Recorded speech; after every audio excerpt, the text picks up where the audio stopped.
Kami dari kelompok 6 akan mempresentasikan perkembangan sosio-emosi dewasa awal.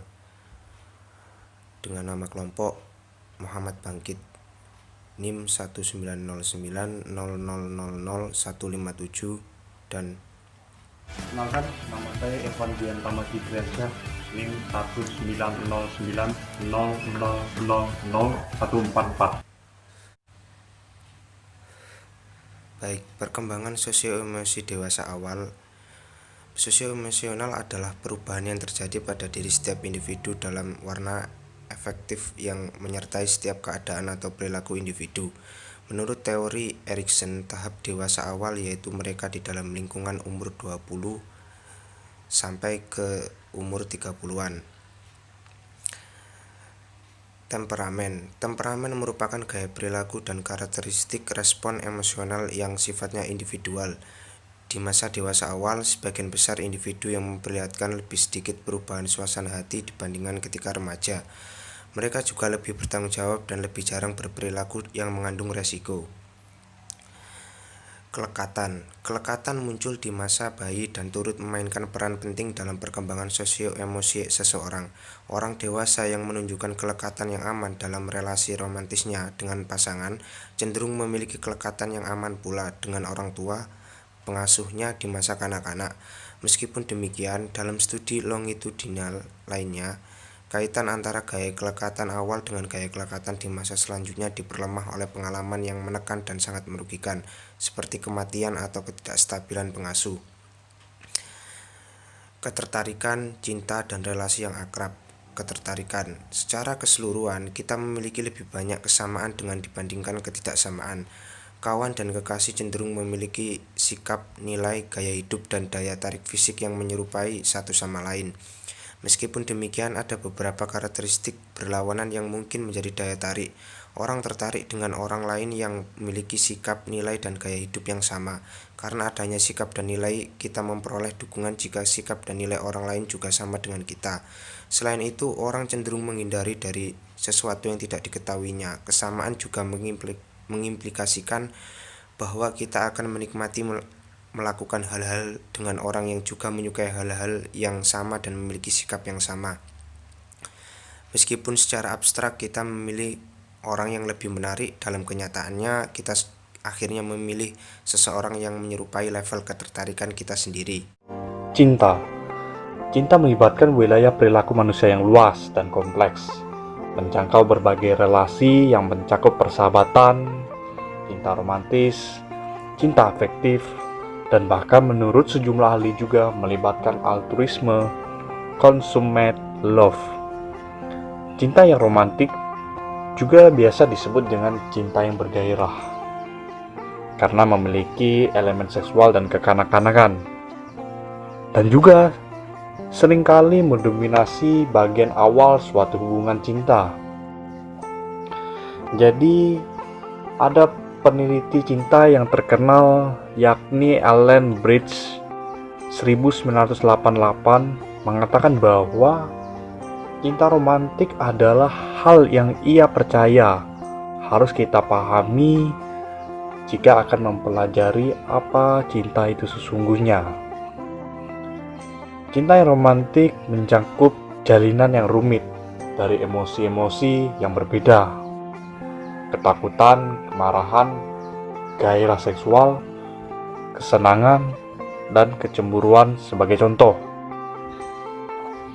Sedangkan cinta yang penuh afeksi disebut juga cinta yang penuh kebersamaan, yaitu ketika tipe cinta yang terjadi ketika hasrat individu untuk berada dekat dengan orang lain dan melibatkan perasaan yang dalam dan sayang terhadap orang tersebut. Demikian itu penjelasan dari tentang cinta. Kemudian kita masuk kepada gaya hidup. Gaya hidup sendiri terbagi menjadi dua.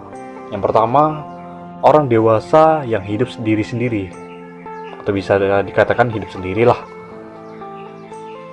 Hidup sendirian telah menjadi gaya hidup yang semakin banyak kita jumpai. Salah satu keuntungan dari hidup sendiri adalah adanya otonomi. tantangan yang dihadapi oleh orang dewasa yang hidup sendiri biasanya berkaitan dengan keintiman, kesepian, dan menemukan identitas yang positif di tengah masyarakat yang berorientasi pada perkawinan.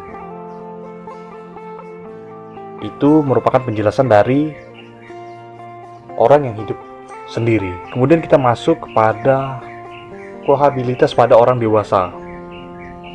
Kohabilitas mengacu pada individu pada hidup bersama dan melakukan hubungan seksual tetapi tidak menjalani pernikahan. Sejumlah pasangan memandang kohabilitas bukan sebagai pendahulu pernikahan, namun sebagai gaya hidup. Demikian penjelasan dari gaya hidup. Kita masuk ke pernikahan dan keluarga. Saya akan menjelaskan pernikahan dulu, kemudian masuk ke keluarga. Baik. Pernikahan atau perkawinan menurut Abdullah Siddiq itu merupakan pertalian yang sah antara seorang laki-laki dan seorang perempuan yang hidup bersama. Yang tujuannya itu membentuk keluarga dan melanjutkan silsilah keturunan lah ya, pasti tahu semua. Kemudian serta mencegah perzinahan dan menjaga ketentraman jiwa atau batin. Kemudian hubungan antara laki-laki yang perempuan itu sah ya menurut hukum dan agama, maka itu disebut dengan pernikahan. Pernikahan juga bukan merupakan suatu batasan ya. Dia itu hubungan yang sah tentunya. Sebagai tandanya yaitu bukti surat-surat pernikahan ya. Kemudian ya macam-macam. Lebih dari itu, terdapat tugas-tugas dan tanggung jawab. Tugas dan tanggung jawab itu diantaranya pada laki-laki ya, sebagai seorang suami yang dianggap sebagai kepala keluarga. Itu tentunya harus memenuhi kebutuhan seluruh anggota keluarganya. Kita harus sanggup. Kebutuhan-kebutuhan itu tidak hanya kebutuhan secara materi ya, akan tetapi kebutuhan psikologis juga penting untuk dipenuhi. Kebutuhan materi pula dan juga psikologis itu tidak dapat dipisahkan. Akan tetapi keduanya harus mampu berjalan secara beriringan. Sama lah, tidak boleh ditinggalkan satu-satu. Sedangkan pihak wanita sebagai seorang istri juga memberi kontribusi yang banyak dalam koharmonitas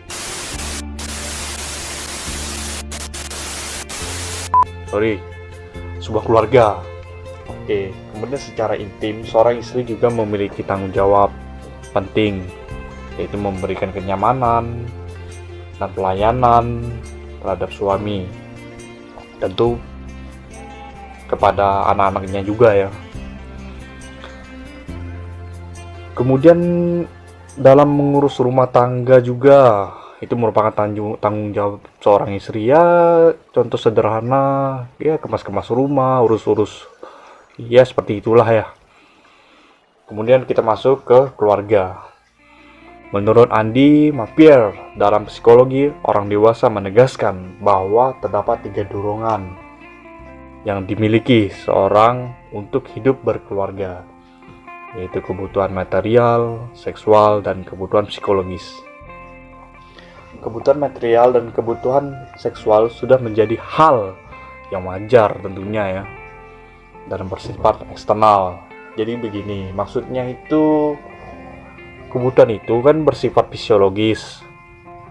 Nah, sedangkan kebutuhan psikologis merupakan kebutuhan yang terkuat sebagai pendukung terpenuhinya kebutuhan materi dan seksual tentunya. Kebutuhan psikologis itu adalah contohnya itu seperti cinta, rasa aman, pengakuan, dan persahabatan. Pada kehidupan berkeluarga itu, mereka akan belajar mengelola rumah tangga, belajar mengasuh anak, dan belajar menyesuaikan diri dengan tuntutan-tuntutan budaya dalam masyarakat. Keadaan seperti itulah yang membawa seseorang itu memiliki status sebagai orang dewasa yang hanya dapat diperoleh seseorang melalui hubungan berkeluarga dan perkawinan. Baik, demikian penjelasan dari saya. Mungkin itu saja.